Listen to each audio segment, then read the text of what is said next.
Dampak politik putusan etik MK itulah tema satu meja spesial pemilu pada malam hari ini. Di studio telah hadir dari ujung sebelah kiri Usman Hamid, Direktur Eksekutif Amnesty International. Malam Usman. Ada Mbak Sri Budi Eko Wardani, pengamat politik UI. Malam Mbak Dani. Kemudian ada Sekjen Partai Bulan Bintang, Mas Afriyansah Nur. Malam. Ada anggota Dewan Pembina Partai Gerindra Wihadi Wianto. Malam Pak Wihadi. Ada Bang Nurdin Halid, Wakil Ketua Umum Partai Golkar. Malam Bang Nurdin. Kemudian ada Taufik Basari, Ketua DPP Partai Nasdem. Kemudian ada Roni Talapesi, politisi PDI Perjuangan. Malam Roni. Ada pakar hukum tata negara Bivitri Susanti. Malam Bibit. Dan di ujung paling kanan adalah Julius Ibrani, Ketua PBHI yang sekaligus juga pelapor ya, kalau seorang pelapor.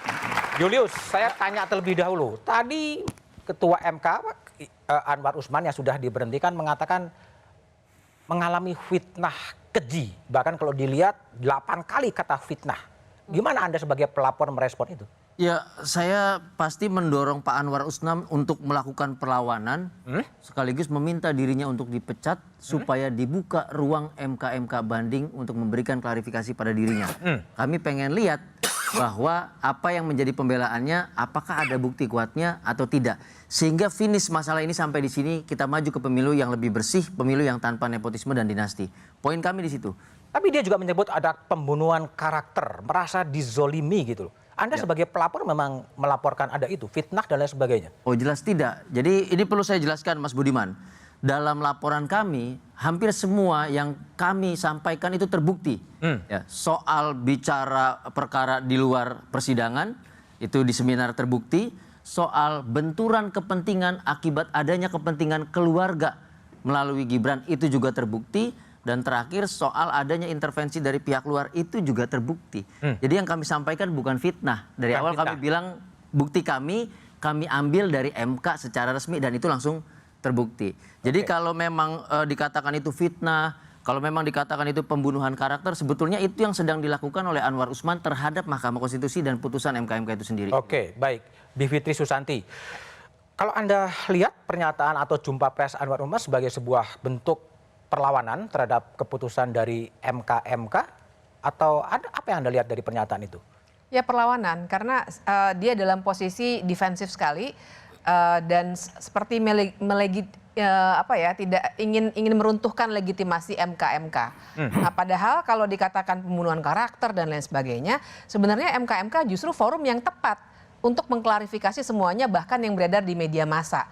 Karena MK-MK kalau dia menyatakan ini adalah hanya pembunuhan karakter, berarti dia meragukan proses yang sebenarnya dia sendiri ikut, semua hakim juga ikut.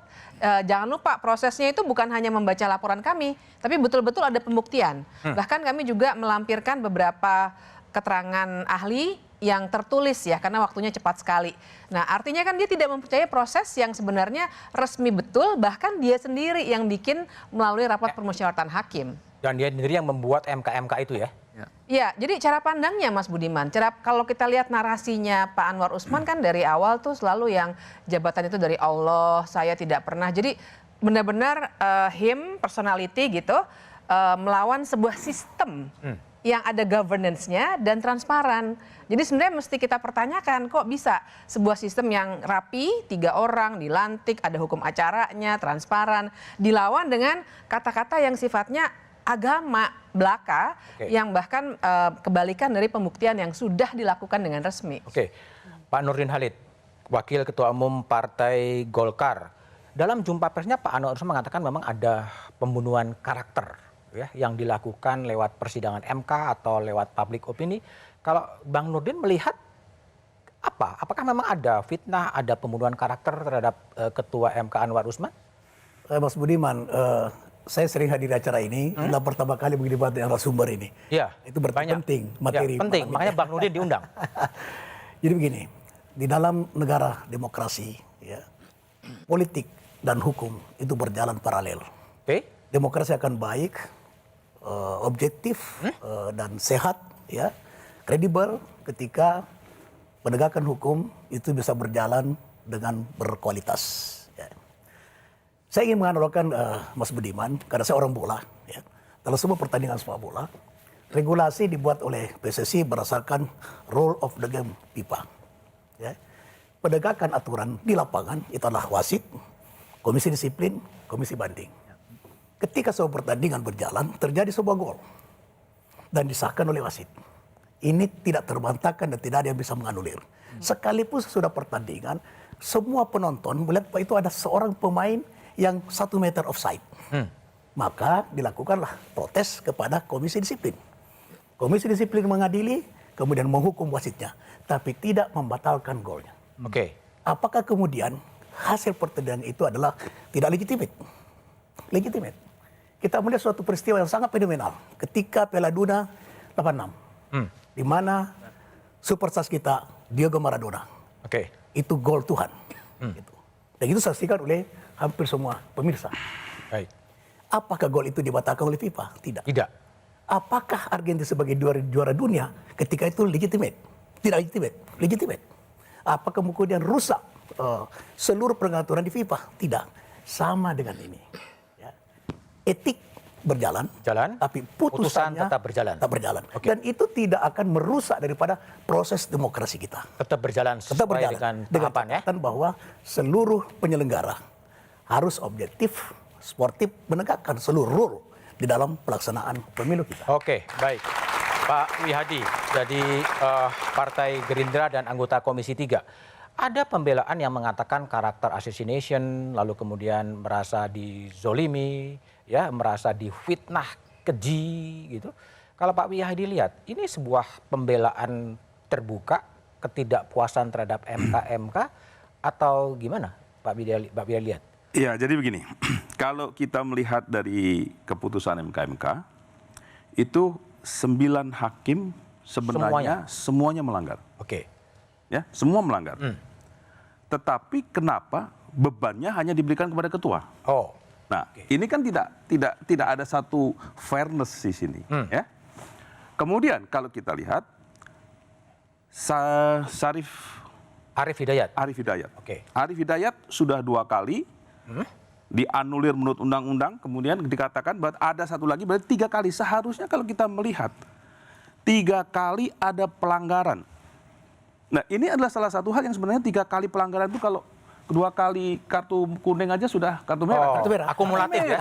Iya kan? Kartu Ini merah. 3 kali. Kalau kita lihat jangan ini dibatalkan karena undang-undang, tetapi kita bicara di sini kan kita bicara etika. Kita bicara etik. Dan MK ini adalah kode.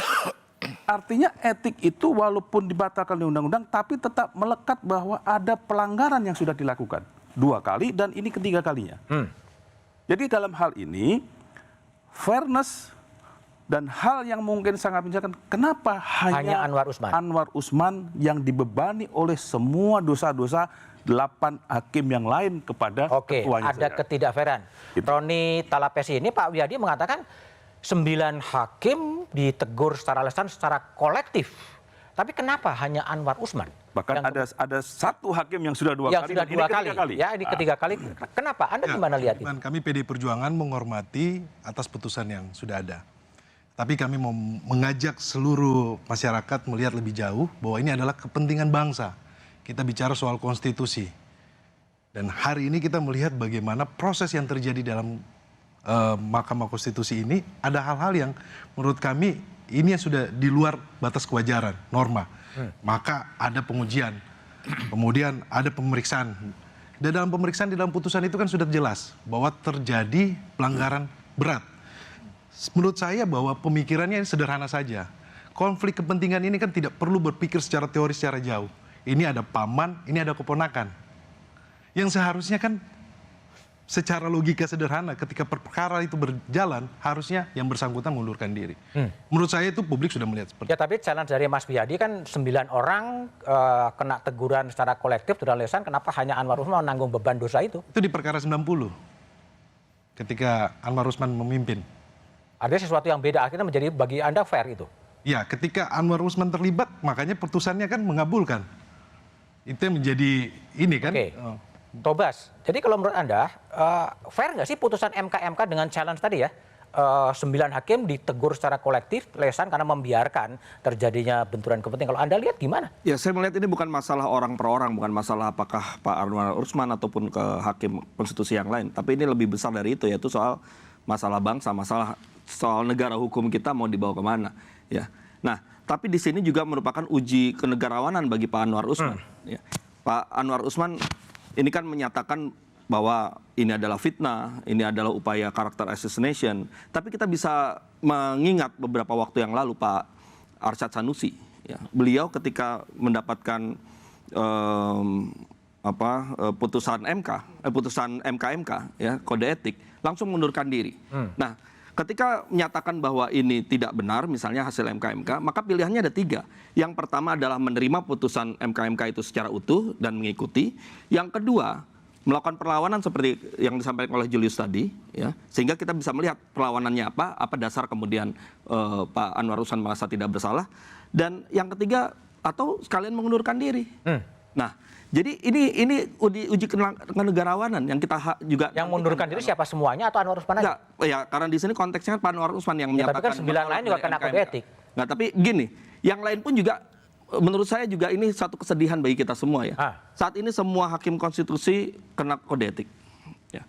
Ini kita ingin menjaga Mahkamah Konstitusi ini tetap tegak berdiri, berwibawa, bermartabat. Nah, oleh karena itu yang paling penting sebenarnya, ya, bagaimana kemudian kita sama-sama menjaga ini semua. Ya, jangan sampai kemudian ada pihak-pihak yang berusaha untuk memanfaatkan Mahkamah Konstitusi ini untuk kepentingan politik, untuk kepentingan tertentu, dan ini yang merusak. Ini yang merusak negara hukum. Nah, oleh karena itulah maka ya harus sama-sama kita lawan. Jangan sampai ada upaya-upaya ke depan lagi yang bisa melakukan ini. Dan ini adalah pelajaran yang sangat berharga. Ya, MK sudah memutuskan ini, memberikan sanksi etik kepada seluruh hakim konstitusi yang terberat untuk Pak Anwar Usman. Dan ini harus kita terima, ya, sebagai satu pelajaran ke depan. Setelah itu kita melanjutkan langkah-langkah ke depan. Oke, baik.